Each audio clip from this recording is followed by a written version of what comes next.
Mandehana ka manompo an Jehova, mandehana ka manompo an Jehova. Zany no dindinika irahako aminao amin'ity maraina ity, manasanao mpitiavana.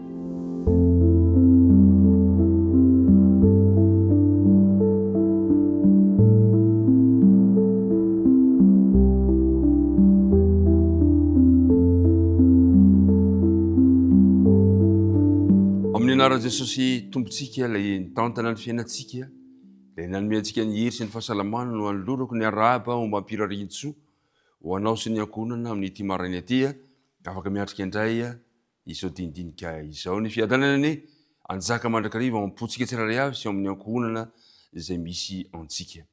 Andeha hiaraka hivavaka isika raha nanomboka izao fotoana izao. Andriamanitra rainay misaotra anao zahay noho ny tantananao anay tamin'ny alina mangina iny ka nanomezanao ity maraina vaovao ity.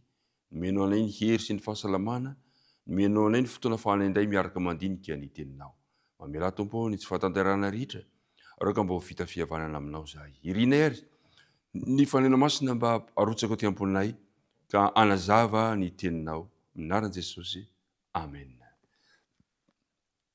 Mbola anaty bokin'ny Exodus no iarahantsika mandinika amin'ity herinandro sy manaraka aty, fa ny hodiniantsika kosa dia hoe ny ampitana ny ranomasina mena ka ny zana-doahevitra kely anankiray no hodiniantsika ao anatin'izany dia hoe mandehana ka manompoa an Jehova. Fantatsika tsara fa niatra tamin'ireo izay tsy nahitana raha nitolambaravarana ny fitsaran'Andriamanitra tamin'ny alina Pasika izay voasoratra amin'ny Exodus 4:20 manomboka amin'ny 7:20 ka hatramin'ny 7:32 izany ity zavatra izany. Ary tsisy afaka niala tamin'ny loza io ny lahy matoa ny Egyptianina, na manahoana ny sarangan'ny olona tamin'izany fotoana izany, na manahoana ny fahalalany na lahy na vavy, dia namely ny ankonana rehetrarehetra tamin'ny lahy matoa teraky ny Farao na ny andevo, eny fa na dia ny voaloha teraky ny biby aza, dia tsisy afaka niala tamin'izany.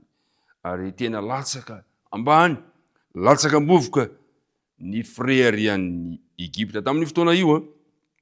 Ny endro fa nampiantso napaka ny Mosesy Farao eo amin'ny Exodus 4:20 manao hoe dia napaka ny Mosesy sy Arona izy ka raha mbola alina ka nanao hoe mitsangana, mialahy eto amin'ny vahoakako ianareo sy ny zanak'Israely ka mandehana ka manompo an Jehova araka ny nolazainareo. Endro Farao fa nanome baiko, mialahy ianareo, mandehana 9:30 ary ny ondry amanosinareo sy ny ombinareo dia hoentiko araka izay efa nolazainareo ka mandehana fa mba tsofo rano. Ary mpiara-madinika isany anisany manaitra izany teo zavatra izany, mpanjaka mafo kanefa dia indro fa ny baiko mitsangana, mialahy, midana manompo an Jehova ianareo, mandehana manompo an Jehova Andriamanitrareo, fa kosa mba tsofo rano. Manaitra mihitsy ilay nanampian'ny Farao ilay teny manao hoe mba tsofo rano. Tsofo rano manahoana izy? Izy nge Andriamanitry ny Egyptianina, kanefa nahoana no mangataka izany? Tahaka ny ve ny herin'Andriamanitra, tahaka ny hoe resy lahatra ve izy? Tsia, tena tsy resy lahatra izy.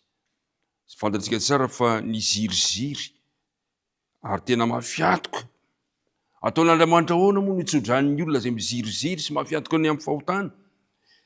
Kanefa eto dia niteny izy manao hoe mba tsofo rano tsy noho ny faresen-dahatra fa noho ny filan-javatra. Satria raha ny eritreretiny dia izao hoe niriny fotsiny mba hampitsahatra ny fanravana sy izao loza miatra zao amin'ny fanjakana. Betsaka ny olona, betsaka ny mpanaradian'i Jesosy ny manaraka an'Andriamanitra resy tahaka ny hoe resy lahatra fanarana an'Andriamanitra kanefa filan-javatra no ilany. Hany ka rehefa tena omenao ny fahamarinana reny olona reny dia mandà fa filan-javatra tahaka ny Farao eto dia mba tsofo rano toy ny hoe resy lahatra ery izy, kanefa filan-javatra tiany atsahatra ilay fahoriana izay mahazo azy. Ary hitantsika eto fa tena afa-baraka Farao, tsy vitany hoe fandravana fotsiny fahafatesana no hita tao fa nandrava izany fanjakana izany mihitsy. Ary toy anatreha izany toe-javatra nitranga izany dia nahatonga azy manao mandehana Ary voalaza aza eo amin'ny 7:30 de zao no voalazany de nandodina ny olona ny Egyptianina ka nampandeha azy faingana hiala amin'ny tany satria hoy izy maty avokoa zahay rehetra. Aika izay ny antony androahana le vahoakan'Andriamanitra mandehana manompoan'Andriamanitra satria matahotra no faty avokoa izy rehetra. Re mpiara-midinika namana, ny atsika aoka ny atsika mba tsy filan-javatra no anompoana an'Andriamanitra ny maharesy lahatra amin'ny fiarahana amin'Andriamanitra, fa resy lahatra isika fa tsy misy tahaka an'Andriamanitra mihoatra ny Andriamanitra zay verina fa misy eto amin'ity tany ty. Ary na ny zavatra nitranga de zao tanterahan'Andriamanitra le teny tamin'ny zanak'Israely manao hoe tsy hivoaka tanam-poly hiala ao Egypta ianareo fa nataony zay hitondrany zavatra rehetra ilainy amin'izany dia aty aoriana zany, sady lava no maritra zany. Ka de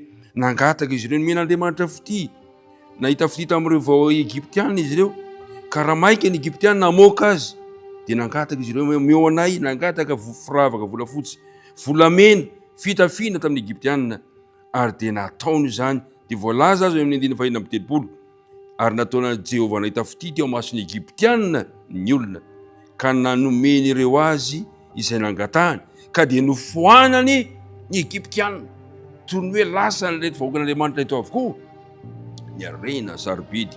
Ary io rarina zany satria azo heverina hoe vidy ny asa mafy nataon'reto vahoakan'Andriamanitra nandritra ny taon-jato maro zany, ary karama zay no lavin'izy ireo satria fantatsika tsara fa 300 taona ane no andevy tao Egypta reto vahoakan'Andriamanitra reto, ka rariny loatra raha momena azy ny karama sahaza azy. Ry mpiara-midinika namana, eto dia laza amintsika manao hoe Andriamanitra no mitantana ny fiainana zany, tsy nibebaka araka ny tokony ho izy Farao, tsy fibebahana marina fa fibebahana matahotra ny zavatra hiatra aminy fotsiny, fa tsy fibebahana zay mitondra ny fiainany anaradian'Andriamanitra.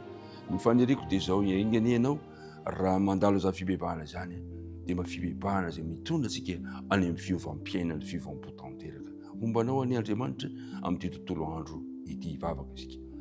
Andriamanitra rainay any an-danitra, misaotra anao zahay noho ny fitiavanao anay ka nanomezanao anay zany lesona sarobidy izany.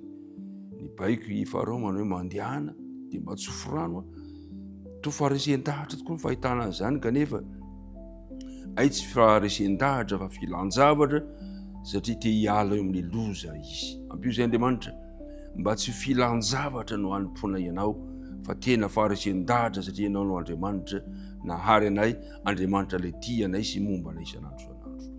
Dia apetraka ampiratana anao ny fiainanay sy ny tontolo andro iray androany amin'ny anaran'i Jesosy nangatana vavaka. Amen.